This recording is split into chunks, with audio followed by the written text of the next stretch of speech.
নমস্কাৰ কৃষক বন্ধুসকল, এটা নতুন ভিডিঅ'লৈ আপোনালোকে স্বাগতম জনাইছোঁ। এতিয়া কৃষক বন্ধুসকল, আজি ভিডিঅ'ৰ বিষয়বস্তু হৈছে যে আপোনালোকে আগতীয়া ফুলকবিৰ পুলিৰ পৰিচৰ্যা কেনেকৈ কৰিব। এতিয়া কৃষক বন্ধুসকল, ফুলকবিৰ বীজ পচোৱাৰ পিছত যেতিয়া গজালি ওলাব সেইখিনি সময়ত আপোনালোকে একেবাৰে পথাৰত ৰোপণ কৰাৰ আগলৈকে আপোনালোকে কেনেকৈ পৰিচৰ্যা কৰিব ফুলকবিৰ পুলিবিলাক। গতিকে সেই সন্দৰ্ভতে আজিৰ এই ভিডিঅ'টো অকল আগতীয়া ফুলকবি পুলি নহয়, যিকোনো ফুলকবিৰ পুলি বা বন্ধাকবিৰ পুলি আপোনালোকে আজিৰ যোনটো মই পৰিচৰ্যাৰ ভিডিঅ' আপোনালোকক দেখুৱাম সেই পদ্ধতিৰে আপোনালোকে কৰিব পাৰিব। কৃষক বন্ধুসকল, যদি মোৰ চেনেল আজি নতুনকৈ আপোনালোকে ভিডিঅ' কোনোবাই চাই আছে, আপোনালোকে মোৰ চেনেলটো ছাবস্ক্ৰাইব কৰি ৰাখিব আৰু ফেচবুক পেজত যদি চাই আছে মোৰ ফেচবুক পেজটো আপোনালোকে ফ'ল' কৰি ৰাখিব, এনেধৰণৰ খেতি সন্দৰ্ভীয় বিভিন্ন ভিডিঅ' পাই থকাৰ কাৰণে। কৃষক বন্ধুসকল, প্ৰথম কথা হ'ল যে মই যেতিয়া ফুলকবিৰ পুলি পচাইছিলোঁ, এই আগতীয়া ফুলকবিৰ পুলিবিলাক, গতিকে সেইটো ভিডিঅ' মই মোৰ চেনেলত আপলোড কৰিছোঁ। গতিকে আপোনালোকে যদি কোনোবাই চোৱা নাই, আপোনালোকে মোৰ চেনেলত গৈ আপোনালোকে ভিডিঅ'টো চাব পাৰিব। আজি এই ফুলকবিৰ পুলি গজালি মেলাৰ পৰা যিখিনি পৰিচৰ্যা আপোনালোকে পথাৰত ৰোপণ কৰালৈকে, গতিকে সেই সন্দৰ্ভতে মই কিছুমান তথ্য আপোনালোকক দিম। আশা কৰোঁ ভিডিঅ'টো আপোনালোকে সম্পূৰ্ণৰূপে চাই থাকিব আৰু যদি ভিডিঅ'টো ভাল লাগে আপোনালোকে লাইক এটা নিশ্চয় কৰিব। কৃষক বন্ধুসকল, প্ৰথমতে মোৰ ফুলকবিৰ পুলিবিলাক আপোনালোকক দেখুৱাই লৈছোঁ। চাওক, এইবিলাক মোৰ ফুলকবিৰ পুলি বৰ্তমান এনেকুৱা হৈছে। আৰু এই ফুলকবিৰ পুলিবিলাক পথাৰত বা খেতিত ৰোপণ কৰালৈকে আপোনালোকে কেনেধৰণে পৰিচৰ্যা কৰিব যাতে আপোনালোকৰ পুলিবিলাক নষ্ট নহয় বা পোক পৰুৱাই নষ্ট যাতে কৰিব নোৱাৰে বা কোনো যাতে ভেঁকুৰ জাতীয় তেনেকুৱা বেমাৰ নালাগে। গতিকে সেইখিনি তথ্য দিয়াৰ কাৰণে আজিৰ এই ভিডিঅ'টো মই কৰিলোঁ। যদি ভিডিঅ'টো আপোনালোকে সম্পূৰ্ণৰূপে চাই থাকে তেনেহ'লে ফুলকবি বা বন্ধাকবিৰ পুলি পচোৱাৰ ছিষ্টেম এটাই, গতিকে আপোনালোকে সকলো কথা জানিব পাৰিব। আশা কৰোঁ ভিডিঅ'টো আপোনালোকে চাই থাকক। এয়া দেখিছে 4 পাতা 5 পাতাকৈ, বিশেষকৈ 4 পাতা হৈছে, এইবিলাক চাওক। আৰু কৃষক বন্ধুসকল, প্ৰথম কথা হ'ল যেতিয়া আপোনালোকৰ এই ফুলকবিৰ বীজৰ পৰা গজালি মেলিব, তেতিয়াৰ পৰাই আপোনালোকে যদি ভালদৰে এই ফুলকবিৰ পুলিবিলাকৰ যত্ন ল'ব নোৱাৰে বা যদি নলয়, তেতিয়াহ'লে কিন্তু আপোনালোকৰ পুলি ভাল নহ'ব। আৰু পুলি ভাল নোহোৱা মানে আপোনালোকে কিন্তু সেই ফুলকবিৰ পৰা আপোনালোকে ভাল হয়তো চাইজৰ ফুলকবি বা আপোনালোকৰ ফুলকবি খেতি ভাল নহ'ব বা আপোনালোকে উৎপাদন কমকৈ পাব, আপোনালোকৰ ফুলকবিৰ চাইজ ইমানটো ভাল নহ'ব। গতিকে সেইখিনি কথা আপোনালোকে ধ্যান ৰাখিব যে পুলি তৈয়াৰতে হৈছে মেইন কথা। আপোনালোকে পুলি কেনেকৈ তৈয়াৰ কৰিব বা পুলি পৰিচৰ্যা আপোনালোকে কেনেকৈ কৰিব, সেই বস্তুটো কিন্তু সেইটো এটা ডাঙৰ বিষয়। গতিকে আপোনালোকে পুলিৰ পৰিচৰ্যা কৰাটো অত্যন্ত প্ৰয়োজন। আৰু আপোনালোকে যদি ভালকৈ পৰিচৰ্যা কৰে হয়তো আপোনালোকৰ পুলিবিলাক ভাল হ'ব আৰু আপোনালোকে অধিক উৎপাদন বা আপোনালোকৰ ফুলকবিৰ চাইজ যোনটো সেইটো ভাল চাইজ পাবলৈ আপোনালোকে সক্ষম হ'ব। কৃষক বন্ধুসকল, প্ৰথম কথা হ'ল যেতিয়া আপোনালোকৰ এই ফুলকবিৰ বীজৰ পৰা গজালি মেলিব সেইখিনি সময়ত আপোনালোকে কি কৰিব লাগিব। এতিয়া যিহেতু ভাদ মাহ চলি আছে, অত্যন্ত গৰম আৰু ৰ'দ, গতিকে মাটি শুকাই যায়। গতিকে আপোনালোকে 2 টাইম আপোনালোকে পানী দিব লাগিব। প্ৰথম হ'ল আপোনালোকে মৰ্ণিঙত এবাৰ পানী দিব আৰু এবাৰ গধূলি পানী দিব। এইটো হ'ল প্ৰথম কথা। দ্বিতীয় কথা হ'ল কৃষক বন্ধুসকল, যেতিয়া আপোনালোকৰ পুলিবিলাক এনেকুৱা হ'ব, ইয়াতে কিন্তু যিহেতু আপোনালোকে ডেইলি পানী দিব, তাৰ পৰা কি হ'ব, ইয়াতে বিভিন্ন ঘাঁহ বন গজিব। এই ঘাঁহ বনবিলাক আপোনালোকে বঢ়িয়াকৈ আপোনালোকে চাফা কৰি দিব। পুলিবিলাক বা পাতবিলাক যিহেতু মিঠা হয়, গতিকে ইয়াতে পোক পৰুৱা লগাটো সাধাৰণ কথা। গতিকে যাতে আপোনালোকৰ এই পুলিবিলাকত পোক পৰুৱা ধৰিব নোৱাৰে তাৰ কাৰণে কিন্তু আপোনালোকে যিকোনো কম দামী কীটনাশক আপোনালোকে ব্যৱহাৰ কৰিব পাৰে। প্ৰতি লিটাৰ পানীত আপোনালোকে 1 গ্ৰামকৈ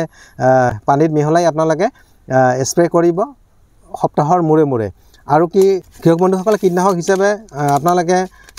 এৰিভা বোলা এটা হেৰি আছে, এইটো থাইমেথাক্সাম গ্ৰুপৰ হয়। এৰিভা হওক বা আপোনালোকে একতাৰা পাব পাৰে বা যিকোনো কম দামী কীটনাশক আপোনালোকে ব্যৱহাৰ কৰিব পাৰে আৰু একেবাৰে কম দামী কীটনাশক হৈছে প্ৰফেক্ট সুপাৰ আৰু প্ৰফেক্ট সুপাৰ আপোনালোকৰ স্প্ৰে কৰিব পাৰে যেহেতু পুলি গতিকে আপোনালোকে পৰিমাণটো প্ৰতি লিটাৰ পানীত 1 ml কে আপোনালোকে ল'ব আৰু দ্বিতীয় কথা হ'ল কৃষক বন্ধুসকল যাতে কোনো বেমাৰ আজাৰে নাপায় বা আপোনালোকৰ পুলিবিলাকত কোনো ভেঁকুৰ জাতীয় বেমাৰে নালাগে বা ভেঁকুৰে নালাগে তাৰ কাৰণে আপোনালোকে কি কৰিব এই যোনটো সাপ ফাঙ্গিসাইড এইটো মই দেখুৱাইছো স্ক্ৰিনত মই দি দিছো এই সাপ ফাঙ্গিসাইড আপোনালোকে কিন্তু প্ৰতি লিটাৰ পানীত যেতিয়া পুলিবিলাক অলপ ডাঙৰ হ'ব তেতিয়া আপোনালোকে 2 গ্ৰাম দিব পাৰে আৰু যেতিয়া একেবাৰে কুমলীয়া থাকিব হয়তো গজালি মেলাৰ 2-4 দিন পিছত এবাৰ আপোনালোকে স্প্ৰে কৰিব মোটামুটি আপোনালোকে এই কীটনাশক আৰু ভেঁকুৰনাশক একেলগে মিহলাই আপোনালোকে সপ্তাহৰ মূৰে মূৰে কিন্তু এবাৰ স্প্ৰে একেবাৰে কৰিবই নহলে কিন্তু আপোনালোকৰ সেই ফুলকবিৰ পুলি আৰু পুলি হৈ নাথাকে বিভিন্ন পোক পৰুৱা লাগিব হয়তো বিভিন্ন ভেঁকুৰ লাগি হয়তো পুলিবিলাক নষ্ট কৰিব আৰু যেহেতু ফুলকবিৰ পুলি সাধাৰণতে বা বীজ দামী হয় গতিকে আপোনালোকে তেনেকে যাতে নষ্ট নকৰে তে কৃষক বন্ধুসকল অকল আগতীয়া বুলি নহয় আপোনালোকে যেতিয়া হয়তো জাৰকালি যেতিয়া আপোনালোকে এই ফুলকবি বা বন্ধাকবিৰ পুলি আপোনালোকে প্ৰস্তুত কৰিব তেতিয়াও আপোনালোকে সেই পদ্ধতিৰে আপোনালোকে পুলিৰ পৰিচৰ্যা আপোনালোকে কৰিব পাৰিব তে কৃষক বন্ধুসকল কীটনাশক আৰু ভেঁকুৰনাশকৰ কথা মই ক'লোৱে গতিকে আপোনালোকে যিকোনো এটা কম দামী কীটনাশক বা আৰু আপোনালোকে এই সাপ ফাঙ্গিসাইডে আপোনালোকে ব্যৱহাৰ কৰিলে হৈ যাব যেহেতু পুলি ইয়াতে তেনেকুৱা ডাঙৰ বেমাৰ তেনেকা নালাগে গতিকে আপোনালোকে এই সাপ ফাঙ্গিসাইড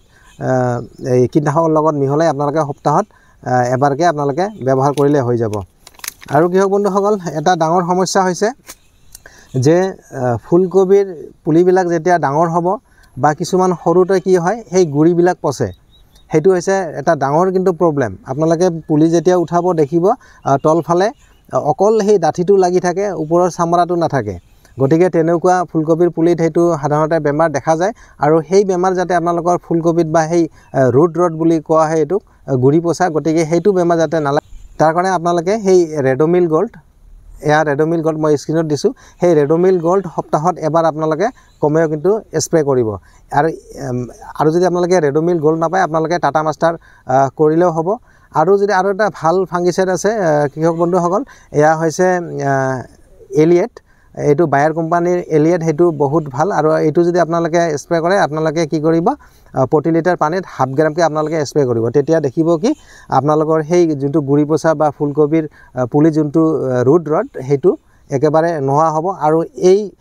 পুলি অৱস্থাতে যদি আপোনালোকে এই বেমাৰটো কন্ট্ৰোল কৰিব নোৱাৰে কিন্তু সেই ৰোপণ পুলিবিলাক পথাৰত ৰোপণ কৰাৰ পিছতো সেই বেমাৰটো দেখিবলৈ পোৱা যায় গতিকে আপোনালোকে কিন্তু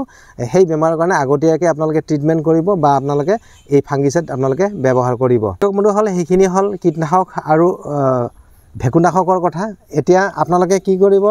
যে আপোনালোকৰ পুলিৰ গ্ৰোথ যাতে একেবাৰে বঢ়িয়া হয় একেবাৰে পুলিবিলাক চিকচিকিয়া হয় আৰু যাতে সতেজ হয় তাৰ কাৰণে আপোনালোকে কি কৰিব মই এটা বস্তু মই আপোনালোকক দেখুৱাই আছো আৰু বেলেগ এটা ভিডিঅত মই এটো বস্তু দেখাইছিলো অকল আপোনালোকৰ সেই ফুলকবিৰ পুলি যাতে একেবাৰে সতেজ হয় একেবাৰে ধুনিয়া হয় আৰু ফুলকবিৰ গ্ৰোথ যাতে ভাল হয় তাৰ কাৰণে আপোনালোকে এটা পিজিআৰ ব্যৱহাৰ কৰিব আৰু এইটো পিজিআৰ যদি আপোনালোকে ব্যৱহাৰ কৰে আপোনালোকে একেবাৰে হঠাৎ ফুলকবিত এটা পুলিবিলাকৰ এটা গ্ৰোথ আপোনালোকে লক্ষ্য কৰিব আৰু আপোনালোকৰ যিবিলাক পুলি হ'ব বহুত ধুনিয়া হ'ব গ্ৰোথ বঢ়িয়া হ'ব আৰু পাতবিলাক ডাঙৰ ডাঙৰ পাত হ'ব গতিকে আপোনালোকে এটো স্প্ৰে কৰিব পাৰে এয়া হৈছে পিলাটাছ মই স্ক্ৰিনত দিছো এটো হৈছে পিজিআৰ পিলাটাছ ই কি কৰে আপোনালোকে যেতিয়া স্প্ৰে কৰিব আপোনালোকে 2 দিন পিছতে বস্তুটো ৰিজাল্ট পাই যাব তেকিও মনক যেতিয়া আপোনালোকে এই পিলাটাছ ব্যৱহাৰ কৰিব সেইখিনি সময়ত কিন্তু আপোনালোকৰ সেই ফুলকবিৰ পুলিৰ যোনখিনি মাটি সেইখিনি যাতে ভিজা ভিজা থাকে জিকা থাকে আপোনালোকে পানী দিয়াৰ পিছতহে আপোনালোকে এটো স্প্ৰে কৰিব এটো স্প্ৰে কৰাৰ 2 দিন পিছত আপোনালোকে লক্ষ্য কৰিব হঠাৎ আপোনালোকৰ পুলিবিলাকৰ এটা গ্ৰোথ আপোনালোকৰ চকুত পৰিব আৰু এটো এই পিলাটাছ কি কৰিব আপোনালোকে সপ্তাহত এবাৰ আপোনালোকে ব্যৱহাৰ কৰিব মোটামুটি 2 বাৰ যদি আপোনালোকৰ এটো ব্যৱহাৰ কৰে আপোনালোকৰ পুলি একেবাৰে তৈয়াৰ হৈ যাব হয়তো পথাৰত আপোনালোকৰ ৰোপণ কৰিব পৰা হৈ যাব আৰু কৃষক বন্ধুসকল এই পিলাটাছ ব্যৱহাৰ কৰাৰ পৰিমাণটো হৈছে আপোনালোকে প্ৰতি লিটাৰ পানীত 2 ml মিহলাই আপোনালোকে স্প্ৰে কৰিব পাৰে আৰু এই পিলাটাছ যেতিয়া আপোনালোকে কীটনাশক আৰু ভেঁকুৰনাশক আপোনালোকে স্প্ৰে কৰিব সেইখিনি সময়তে আপোনালোকে এটো তাৰ লগতে মিহলাই আপোনালোকে স্প্ৰে কৰিব পাৰিব কিন্তু আপোনালোকে যদি বেলেগকৈ এইটো পিলেটাছ স্প্ৰে কৰে এইটো বেছি ভাল গতিকে আপোনালোকৰ যদি সময় পায় আপোনালোকে এইটো বেলেগকৈ স্প্ৰে কৰিব তে ভিডিঅ'টো আপোনালোকে লাইক এটা নিশ্চয় কৰিব আৰু নতুনকৈ যদি কোনোবাই মোৰ চেনেলৰ ভিডিঅ' চাই আছে মোৰ চেনেলটো আপোনালোকে ছাবস্ক্ৰাইব কৰি ৰাখিব তে কি হওক বন্ধুসকল ভিডিঅ'টো আজি ইমানে ধন্যবাদ